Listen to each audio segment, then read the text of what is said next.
Ilang araw na lang, NBA Finals na. Pero hanggang ngayon, hindi pa din alam ng New York Knicks kung sino ang makakalaban nila o ang i-scout nila.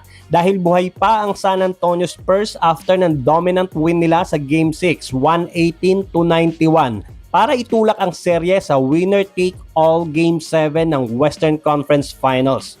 Maganda pa ang laban sa first half pero sa third quarter talaga nag-collapse ang OKC. 32-13 sa third quarter. Kabilang pa ang isang brutal na 20-0 run. Sobrang impressive nun lalo na kung sa OKC Thunder nyo yung nagawa na kilalang offensive and defensive team.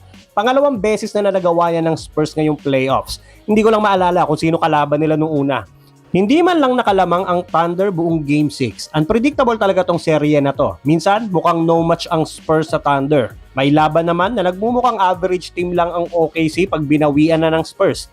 At dahil bad game si Victor Wembanyama noong Game 5, di alien version na naman siya ngayon, patay sindi nga eh. Matapos mabasa Game 5 dahil sa pangit niyang laro, bumawi agad ang alien. Tumapo si Wemby ng 28 points, 10 rebounds at 3 blocks sa loob lang ng 28 minutes. Halatang gigil na gigil. Bago pa ang game, dumating si Wemby sa arena na naka-robe. Hindi ko lang alam ano tawag doon sa robe na yon. Basta mukha talaga siyang may mission na dapat tapusin. At yun nga, yung total points niya nung Game 5, nilampasan niya agad sa first half pa lang ng Game 6.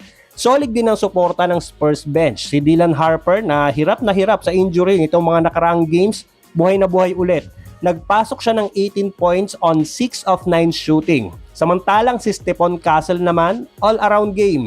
17 points, 9 assists at 5 rebounds. Pero ang hinahanap ko talaga sa laban ay yung Sacramento Kings version ni De'Aaron Fox. Pero hindi ko pa din mahanap. Bad shooting night ulit.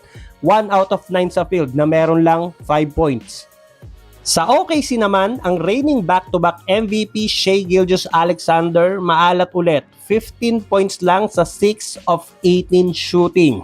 Halos ganyan din naman ang shooting niya last game pero ang dami niya kasing free throw nun. 4 na sunod na games na siyang below 40% shooting. Pinakamahaba niyang slump simula pa noong 2021 to 2022 season. Kadalasan talaga sa total points ni SGA, kalahati galing sa field goal, kalahati free throws. Ngayong Game 6, 3 of 3 lang siya sa charity stripes. Ayan, parang kalahati lang tuloy yung score niya. Eto pa, siya din ang may pinakamalalang plus-minus sa buong team. Minus 28 lang naman. Yung mga pasabit at patumba-tumba niya, hindi na lahat natatawagan. So hindi ko alam kung nagiging patas na ulit ang tawagan o babawi ulit ang mga refs sa next game. Kasi nung Game 4, hindi na din tinatawagan yung mga pasabit ni SGA. Pero Game 5, binigyan ulit nila ng 17 free throws. Yun lang. So sana magdire-diretso na yung ganitong officiating para makakita ulit tayo ng epic Game 7.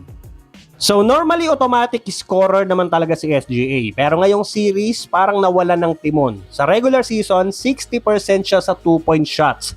Pero ngayong West Finals, bagsak sa 40.9% at 2 beses pa sa last 3 games na hindi man lang siya nakaabot ng 20 points.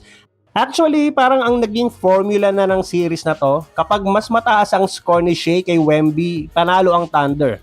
Kapag mas mataas naman ang score ni Wemby versus SGA, panalo ang Spurs. Kaya classic ang duel ng dalawang top 2 MVP candidates na to. Kaya sa Game 7, nakatutok ang lahat ng mga mata sa mga referees. Sa kila SGA at Wemby. Pero historically, ito ang unang Conference Finals Game 7 sa pagitan ng top 3 MVP finishers simula pa kina Larry Bird at Julius Erving noong 1982.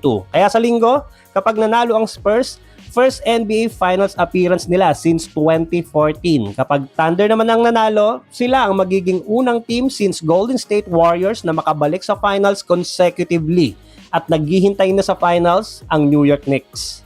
So, sa ganda ng seryeng to, ayaw man natin agad matapos, pero papunta na tayo sa huli nilang game. Imagine, yung OKC na walang nakatalo sa una at second stage ng playoffs ay biglang mahaharap din ngayon sa elimination. So, sana bukod sa matinding bakbakan, makakita din tayo ng maayos na officiating para mas classic at mas maging deserving ang sino man ang papasok sa NBA Finals. So, sino sa tingin mo? OKC Thunder o San Antonio Spurs? Comment ka naman sa baba, paki-like and share naman ang video at baka naman, paki-subscribe na din ng ating channel para sa mga susunod pang NBA Kwentuhan.